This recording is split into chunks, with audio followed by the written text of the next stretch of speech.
Sinau paipal si sel imanaba mupang kwai kibi Prabhu Yesu Kristo mingda ihan magtada salam kachari koi sai de ki satharak program sida ai si kaido lakuno abisai ngasai khangam dabani ai khangdaba kaido lakuno je khangdaba kaido lakuno je ai khangne ai na wangang lakpa nate ai na miyam da nuhan ba lakpa nate ai na kaim da tawu lakpa nate ai awat pa se supplement tawu lakpa ni ai sada awat pa kayam le se thalak na ba hona ba da ishwar gi plan amani mafam sida ai ngon da kaim ta miyam na lahu da nate ai na lawra sakhi do ngata ni miyam pa harau bi nu ai ni ai kaim da hiti ai di kaim da khangdi aina nuai jabadi ekoina Krista da lawa matam sida ekoina ngasai da ki thoga Christian ama wo matam da ikai kai na haiwa masi haugi lai ni ka kai ne haiwa masi ikai da ni kai na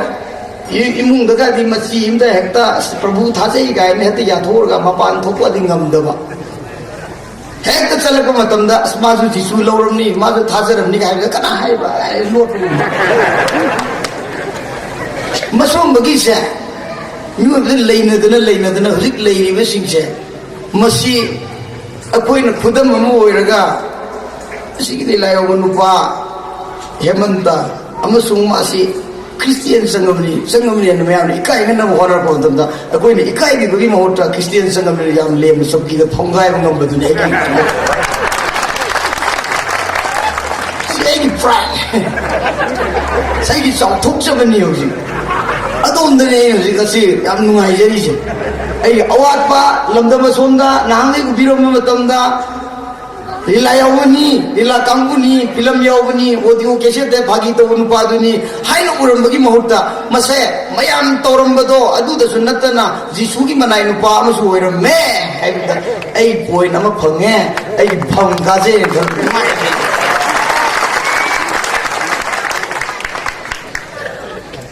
Husik Prabhu Yesu Kristo ki maramda maabu akoina karidamta nungsiroi tawno maa se kanbiba mapuni haibase sigi matangda patana nasigi speaker wabigi bozara maandana patana ngam ngasleita ekoi anouba mapu amasung poi ai hana mapu amasung porne amuk sung poi yam nungai re aigi testimony se ai hokjarage ai su suko sahabat nupa amdina suko jansa tu nupa ni yamna yelhong lagi matam lagi ai si miyamna sakat takat pa oina khantu osu ai ni yawi akan ba khantu osu yawi adagi nungsi da ba miyam ni khanaro je hai matam so edum yawi ai je dum yawdri usok point to don lak ni se ado ai punsi ji ado mokti weraga usok kom di weraga ai Ishora ji krai lenge monda khoramduna monda haijadana miyabi pursi se mai pa ko oiroi habedi engon ngan ishora piwi gi belai maramaduna ishor gi apabo pau ji phangdini mamangda aisu ishor ne dana lai am khoramami kanna gi oida subne ne khoram lai ji mani pura lai koti kutrong doi le se ai koti phanam khoramamna khalai yang kurang rawan pari, aduh, kamain tahu dera, asyik mau isor se, Prabhu Yesu Kristo ki mana katam tu nalak pagi habis se, mesti ini kau memulai tu dari history, leh, setiap sang rawani, lising amaga, samapan, merfukan nipan, dah masa ini saya bawa pergi yang ba, nungai timbum sa. Matamdugi Kamakya Sangit Mandalgi ig mahau parte khanaba lila kangbu dugi maji isai sakpa singer moina lerami mana thajaba horko matamne made aduna mana sugumba pressing program amada setaja ida pangthokpamda ai si pungneraga mana isai sakga yawbani matamleda akoi nangai khorami ba lai siga sami bu akoi natak ningi ba ano bo sanjel le isoi le bagi kinoma sum tawa sidi yang samina sidi yang nungaina adu di matakta magi aim and objective sidi yang wangi atai sidi aku ni sungkan lu matamda hingna magi lambi adu gi lambi sirga koi thawai kai sakani habi para chapter sum pura yauge kai nai sum argument thana to jarga ikang kangudana ai se thajare ai da matamda thajagi ai isor lokshan dere na lokshan dere adi di isor ji lokshan ba horo mi kup stai di kamai torage bo ngasagi tayong pari thabak si sum to khale na lila yoy na base comedian ta khale ni adagi di thabak matang mongolo ri ni mongolo koi makha ko na pakhang ju oi ni matam di pakhang oi mi na ngasagi laisabi masak khaja ba ga lagna ri ni koi na laisabi langna ba sapais da ngasagi laisabi sing do hindu gi laisabi amagi laisabi sum question na ai di live kidna hindu gi laisabi me lohore lohong matung dei ai kamai to ge kai do ge ai gi lisat na ji loi mang ji bani ai lisat na ji aina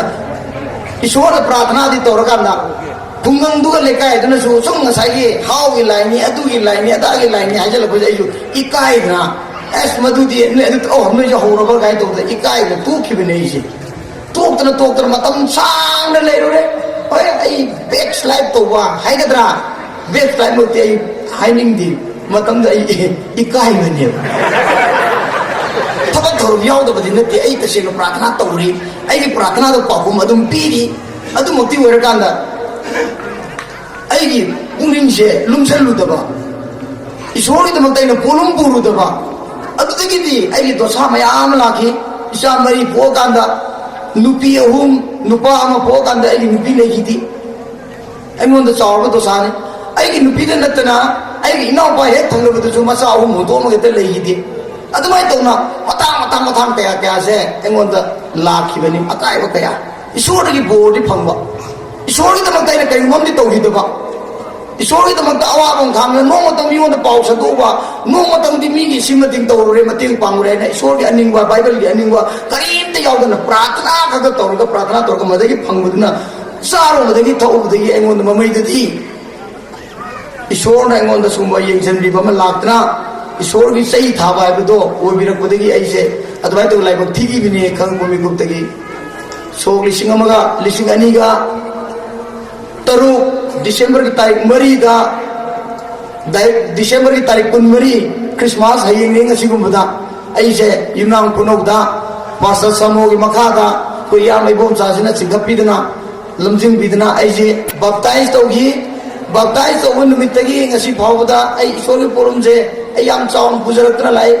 kuji phau di ai Sunday je miss hoi di ni khale wa kan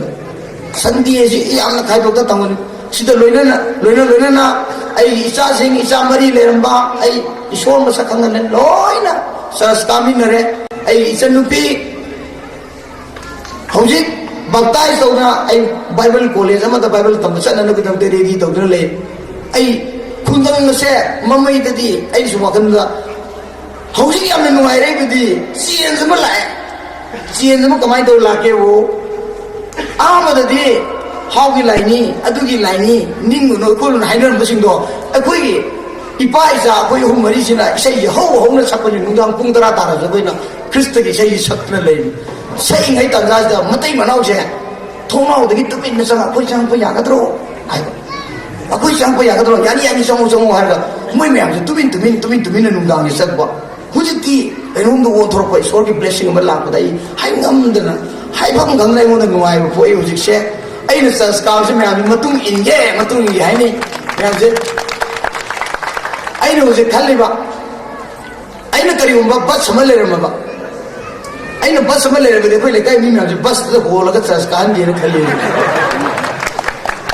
ai na sum hoto ga boy ma da masin pa da yeng ma tam da sanskar ge ai mi jing je bas ma sam di so ni khal le ai da akoi gi mi sing le kai mi sing na hai akoi le kai mi sing na hai da kama hai ge wo hujik se sara se koi mi ya na ko chai sa sam le ga se ai na le ka pa ya di ai na ne pastor momin na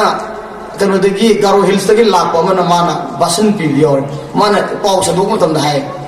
mai wa do tar um matam de gi koi da sa sam lingui wa jai tok chere maram di akoi de da sama lingaga torok matamda akoina mapung phan thajadana potu oiram oi phatani yungjanluba matamda akoi pot ado hen khuti oirakani adugi matakta nang hojik phangiba bor se phangna bono nangode amna sarase sang na kabagi aisi iro majau digina mantri pukibo kai bai manungsta pasal momin sina haibasi popop tari ne kamai tage bo nang na sang na karagati matam kya changi 45 minutes ai 45 minutes changi ko yumdagina mantri pukibo thomo tamda 45 minutes se nang pau santu ibni nang minita tang kata di nang minitra tang pau santu ini nang minit ani katang kata di minit ani katang santu ko to ini nang stagin nang report itu khallo na hajla bele thuk law gidina ai si basket time to re si apoi le kai bi ma'am se lo em long tak to scan ge ai se ai em ni ai wakan ni masda leibiri ba silenau sing akoi gi sasu senergy sing थाजर bomb yang ko gi mona ai gi maramda ai na sas ka da mi hono no gi damakta bas am ka tang lei ni nam se me am to di प्रार्थना तो प्रसिद्ध हो